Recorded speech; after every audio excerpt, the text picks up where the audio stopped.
Probably get a bit more fold back here. Thank you.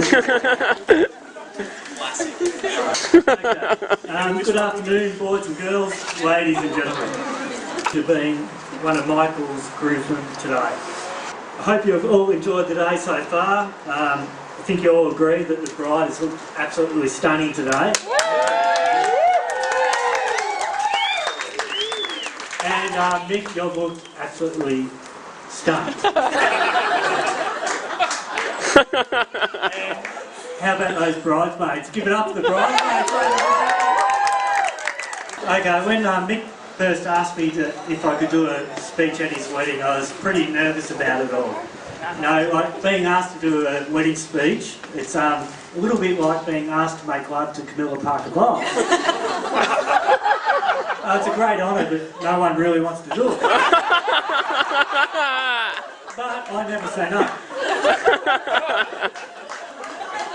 A wise man once told me that a groomsman's speech should last about as long as it takes a groom to make love. So have a good night, ladies and gentlemen. Take your shirt on the way out. Thank you.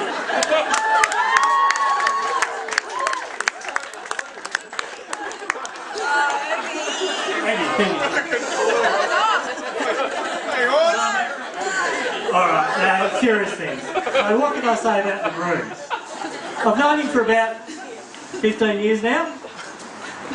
Handsome, intelligent, witty, charismatic. I've got the wrong wedding speech. Sorry.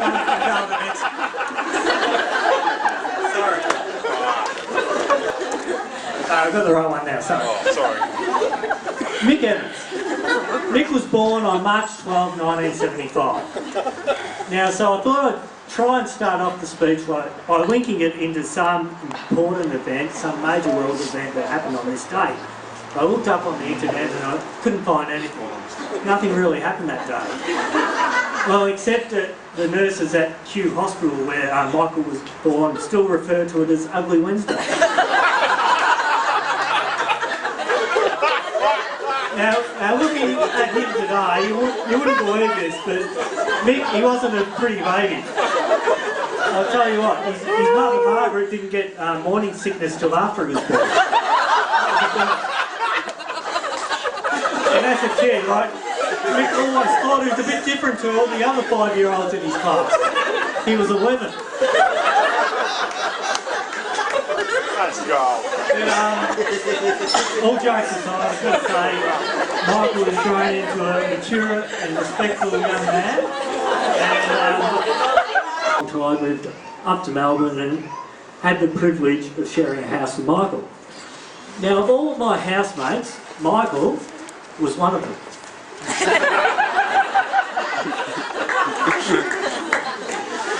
So we first moved into a house in Richmond. We had a good year there. It wasn't long later that we moved into a share house in North Melbourne.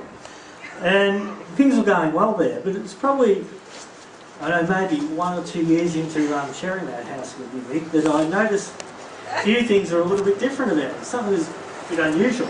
Remember that? Work with you. I think he liked to party as much as us, much as the next guy. But all of a sudden, he was staying out to the wee hours of the morning. He was coming home, the sun was coming up. And he's staying out a lot later than usual. And it took me a few weeks to work out actually what was going on. Well, this, ladies and gentlemen, was a courting process that has resulted in the wedding while we are here today. See, the bride Louise was working at Cherry Bar at the time, and she probably wouldn't finish till 5, maybe 6 in the morning, and so Michael would just prop himself up to the bar with a drink and stay until stumps. So I worked out what was going on. I asked Mick, "What are you doing?" And he explained the situation. He explained who Lou was working at Cherry. So I was a bit unsure at the time who Lou was, and I said, "Michael, which one of the bar girls at Cherry is Lou?" And he's replied, "You know, Hoops. The really hot one with the Rolling Stones t-shirt." You still got that t-shirt, Lou? Yeah, wear it tonight.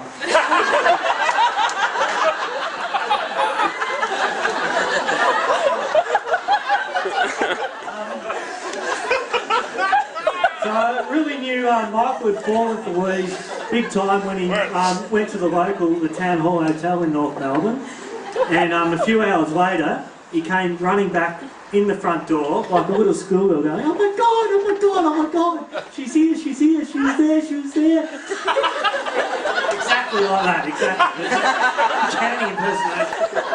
So it was then, Lou, that I knew that you had mixed undivided attention and affection there on me.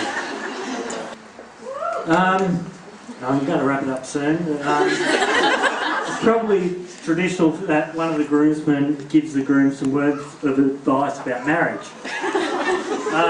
I'm not married myself, so I'm sure the right girls for me is just around the corner. That's unless the cops moved her on from last night.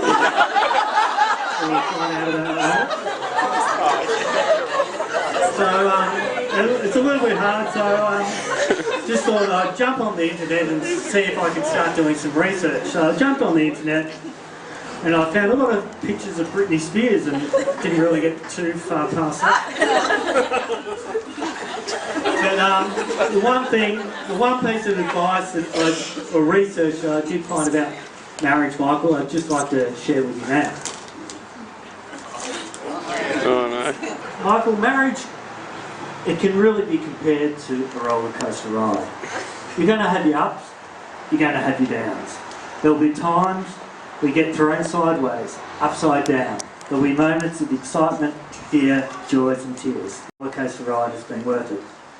And I think if we're going to compare marriage to a roller coaster ride, Michael, you've chosen a great ride in all these.